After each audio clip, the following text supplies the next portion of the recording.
Hello and welcome to the video. This is a slightly specialised one around OpenTX. Well, kind of specialised. I got this E160 thing from eSheen and I did a review of it a while ago and it has reignited my passion for helicopters. This is a Flybarless unit, so it doesn't have a flybar on, the kind of stuff that I was flying back before I got distracted with the whole multi-rotor thing. Now, I am flying this a lot. Now, the thing is, the radio that comes with it is rather basic and a bit meh, and it only kind of works with that radio. With that model, it kind of works, but actually I'd like to use my multi-protocol radio that talks for Tava, which is what it needs to talk to that particular model, and have it all set up. And I'm very pleased to say I've got it all set up. It's bound, it works perfectly. I've got all my pitch curves and everything else set up. And this is for all of you that have been asking me around how do you set up OpenTX for helicopters. Now, I already have a video. I'll put a link down below if you have a swash based setup that has a flybar, but lots of modern helicopters and the kind of things that you can get now. This is a clone of the K-bar unit. Link to this down below. This is the kind of thing that you can fit to a much bigger model, and there's a PC application that you can use. You can connect to it over USB and configure it. But the principles that I'm going to go through to set up this model here with its inbuilt stabilizer is kind of exactly the same. And if you can understand how I've set this up, hopefully you'll be able to set it up for whatever stabilizer you have. A couple of caveats though before we get into this. This is not going to be a quick video, and this is not going to be one I recommend unless you are very familiar with OpenTX. So if you haven't watched any of my other OpenTX videos, or you don't understand what a throttle curve is, or things like that, go and start somewhere else in the OpenTX Mix School. Again, links below.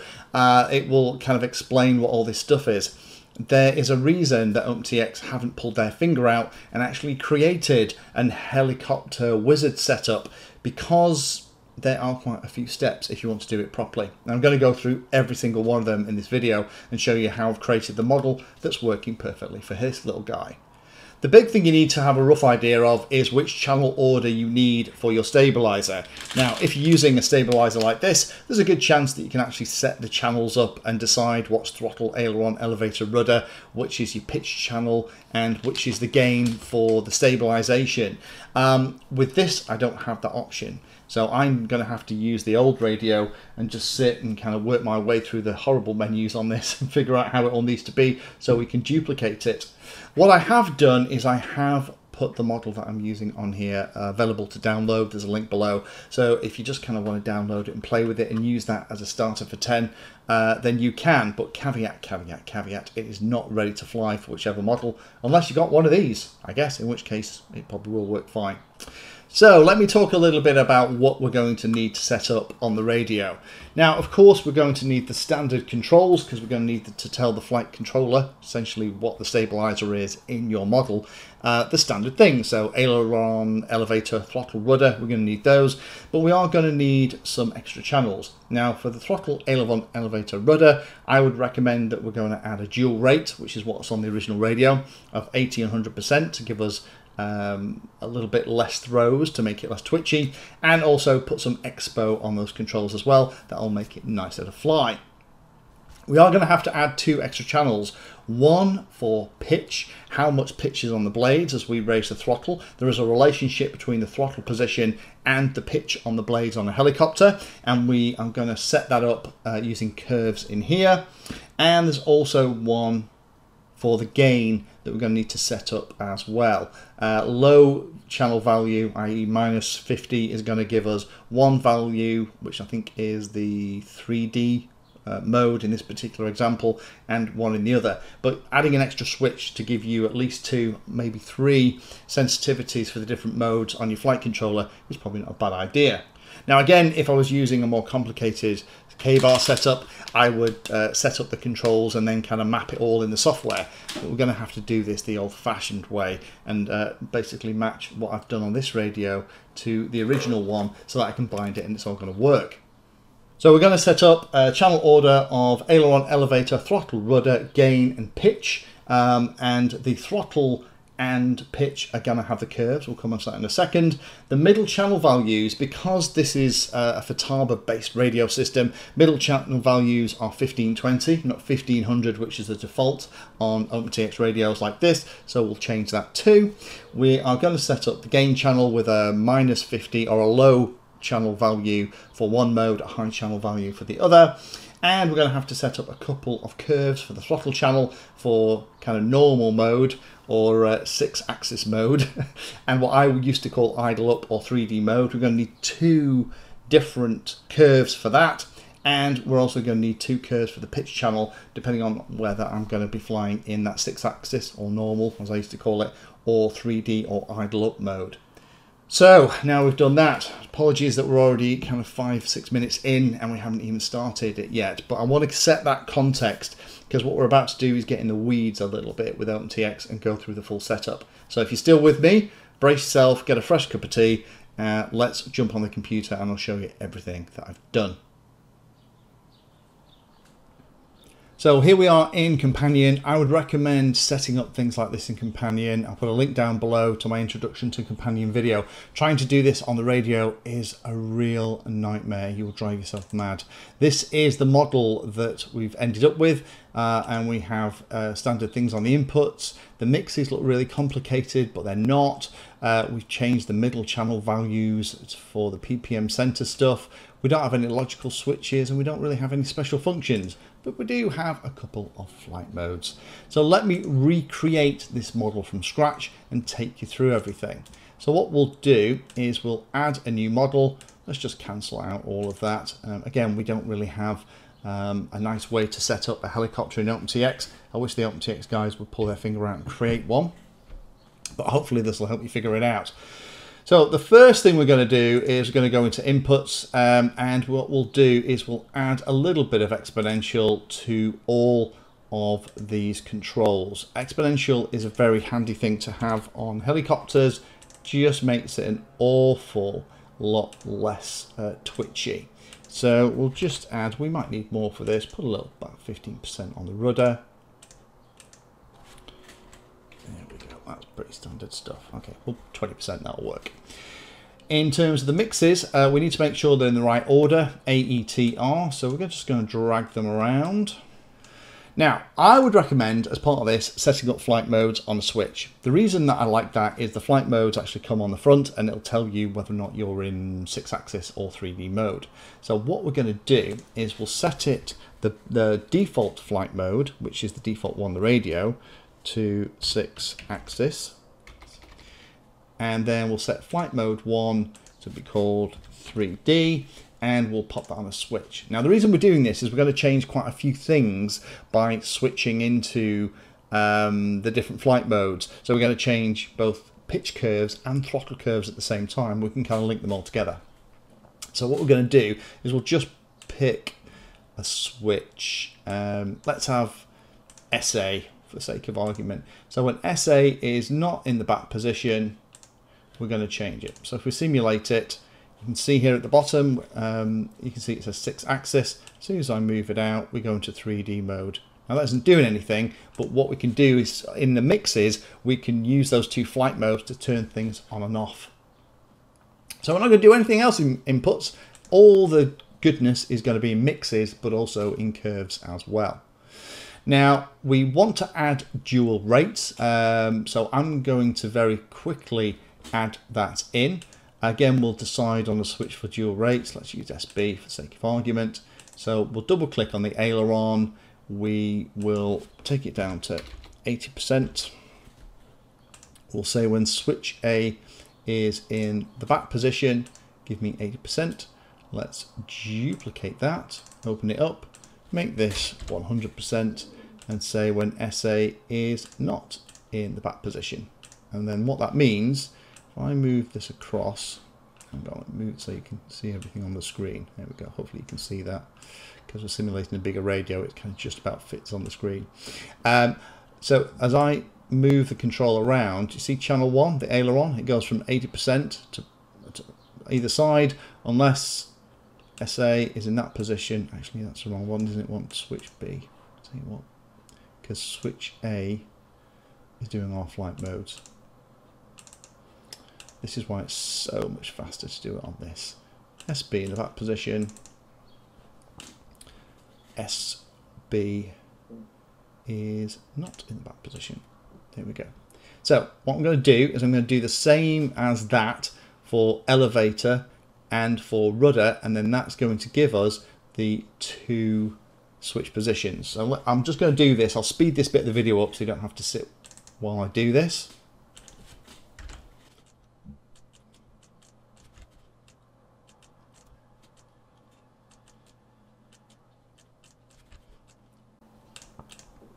So there we are, we have our dual rates just on SB. We could have done it a different way, but hopefully by showing you all these different ways, you'll be able to kind of carry on.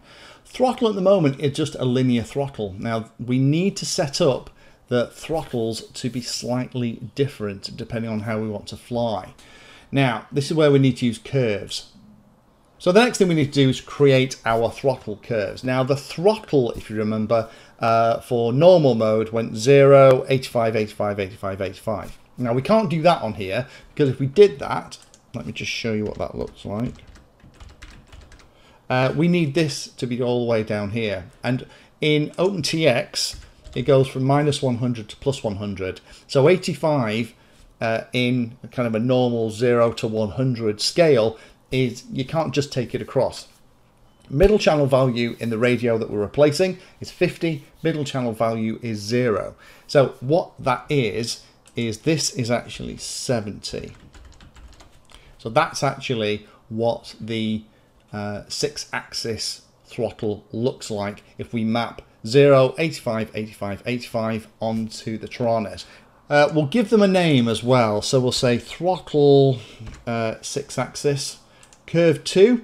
Now this is a lot easier. This is 90 all the way along. 90 is 40 away from the middle channel position. So we're just going to give it a flat throttle curve. So interestingly, the radio, we're going to call it T3 for 3D.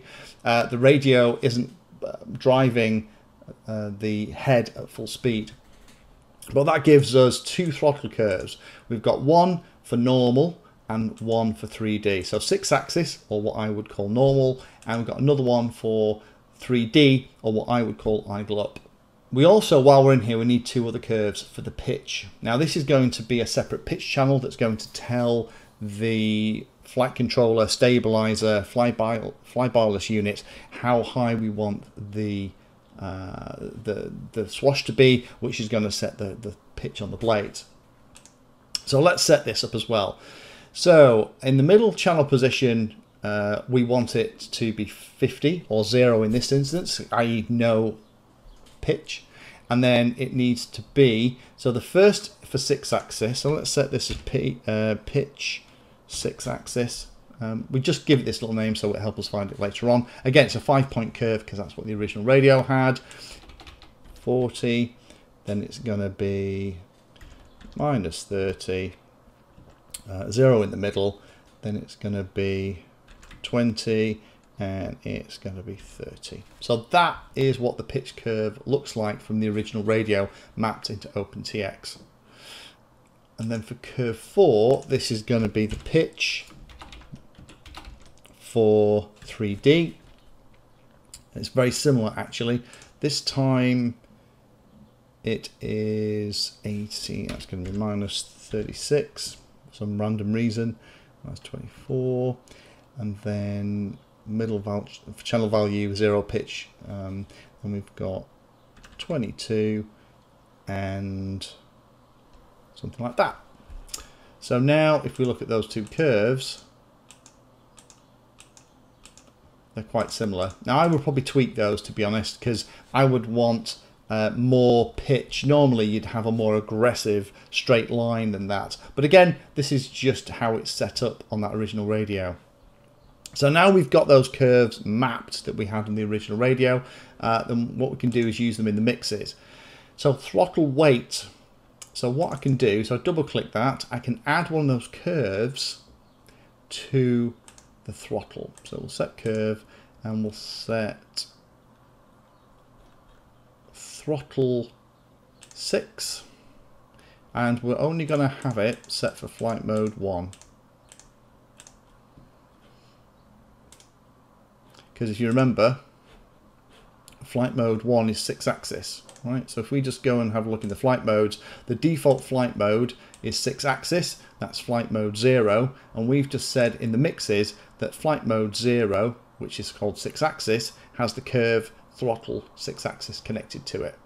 Kind of following so far? Told you this was going to be a bit complicated, but stay with it. Duplicate. We're going to do that again. We're going to make it for the 3D mode, and we're going to connect it to the 3D throttle. There we go. Now, what that should mean is that as we go from 6-axis to 3D mode, watch the throttle channel 3. So there we are. We're in normal 6-axis mode, and it kind of comes up quite quickly. And then as we're flying around and as we want to sync, we can reduce the throttle, which also will reduce the pitch, but we'll do that in a second. However, if we go into 3D mode, then it doesn't matter where the throttle is, it's always going to be at 80%. Okay? Now, we need to add the other 2 channels here. The first channel is going to be for something like gain. Now, the gain that we've set up here, what we actually want it to do is the gain for the gyro to be set by the 3D or 6-axis switch and the same kind of flight mode thing. So we can cheat here and we can do something else that's quite cool. In flight modes, we can set a global variable. So we're going to call it gain. We're going to say minus 50% is going to give us, actually needs to be a high value like that. 3D mode, we're going to say its own value. This time it's going to be minus 50. Simulate. What we should see up here is as we go from one mode to the other, there we go, 50 to minus 50 in the mixes for gain. We're just going to say use a global variable of gain. And for max, there we go. So now channel 5 is the gain channel, and as we change it, there we go from 6-axis, we get a high gain value. Going down to 3D mode, it drops to the position that we need for 3D mode. So that should work perfectly. So next thing we need to do is add pitch into this. So let's call it pitch. We actually want the source to be the throttle because the throttle and the pitch are kind of related, but we're going to use the different curves again. So I'm going to use curve, we're going to use P6 pitch for the 6 position switch, but only in that 6-axis flight mode. We'll duplicate that, and over here we'll make it the 3D version, pitch for 3D in 3D mode. Okay, so simulate that. So what we have here is we have AETR, the first 4 controls here on channels 1, 2, 3 and 4. So there's our throttle channel working absolutely fine as you'd expect. But now you can see that we actually have the pitch is also being controlled on channel 6. And depending on whether or not we're in normal mode or 3D mode, depends on how far that travels. So one of the last things we need to do is to add a throttle cut just to make this safe. So in the throttle channel, we will add another one. We'll call it something like cut. We'll make the value come from max. We'll set the multiplex to replace. We'll set SG to be the switch in the forward position. That'll work. The value to be minus 100. And now, hopefully, the way it should work is if I move the throttle, there as I'll work on channel 3, but if SG is in the front position, then the throttle is dead. Even though the pitch and stuff will move, it acts as a throttle cut.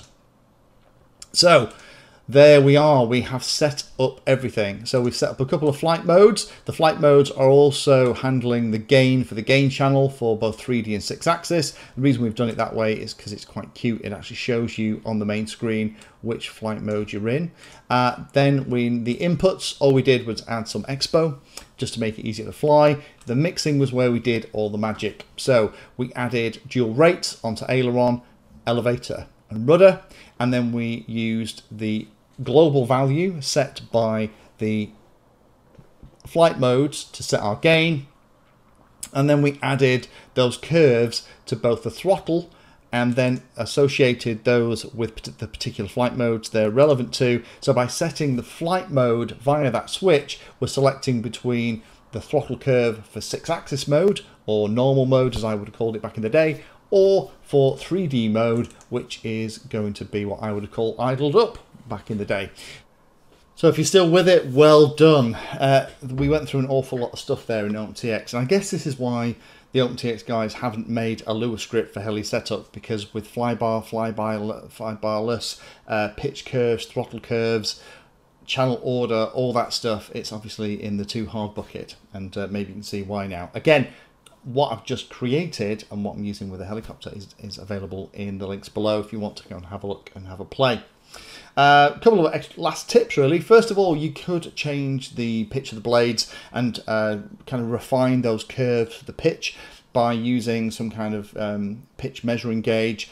I've kind of eyeballed it here, and I might play with it later on just to make it less and more aggressive on this particular radio. By using the curves, you can absolutely do that and change the relation between the throttle and the pitch of the blades on the actual helicopter. Again, with more sophisticated stabilizers, you may be able to do that in the software as well.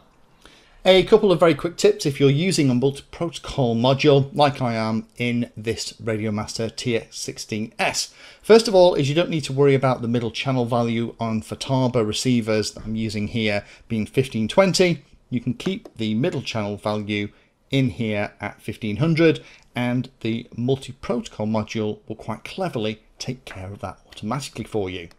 The other tip is to make sure that the channel order in your multi-protocol module matches the order in the mixer. Now, the multi-protocol module on my radio is set for AETR, and that matches the model that I'm sharing here, which is aileron, elevator, throttle and rudder. If you have any other order in your multi-protocol module that isn't AETR, then move all the channels around in your mixer so that it matches that order exactly. A couple of last things. First of all is that because we're using SFHSS, then there is the ability to tune it in the multi-protocol module, and that's just due to the different variances and tolerances in how the electronic components inside work. Definitely worthwhile going through that process. I'll put a link in the description. That'll give you the best range and the best signal strength. And the last point is, ignore all of that if you're not using a multi-protocol module, if you're just using something like FreeSky without an NPM. When you are doing this for the first time, if you're not entirely sure you've got it spot on, or even if you are, I would still recommend to take the blades off the model. That way you can test everything and make sure everything's working, and the throttle won't immediately start and this thing will try and fly off the bench into your face. So as just a really good piece of advice, take your props off. You will probably have to check that the control direction is right. I found that my aileron was backwards, so I had to change that, and then the swash plate should move and follow the controls as normal. Again, that might be something that you could change in a more sophisticated setup in the actual control panel on the PC application, the companion PC application that you use to set it up.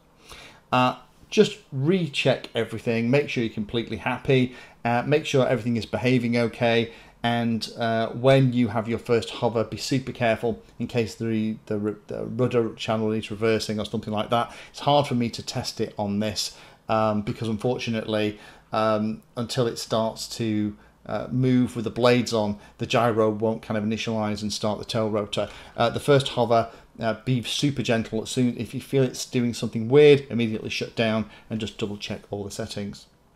But hopefully that has been interesting for those of you that want to set up something like a Flybarless heli. This was a really complicated way of doing it, but it shows you all the things you need to do. Again, if you're using something like a more modern stabilizer that you can plug into a PC, you could probably cut out an awful lot of these steps, because some of the setup and mapping and curves and stuff potentially could all be done in the software. But if you have a model like this and a multi-protocol radio, now you know how to put the two together. Thank Thank you for watching my video and watching right to the very end. If you want to find out what I'm currently working on, you can follow me on social media by searching for Painless360 in the usual places. If you'd like to become part of the inner circle, then you can become a Patreon. Details are in the description and you get lots of additional benefits. Check out the playlist section on the channel too. I organise all of my videos into playlists and it's called something like Introduction to or for Beginners. All of the content is aimed so that you can start at the very beginning and it teaches you that subject, starting with simple principles and moving up to teach you everything you need to know.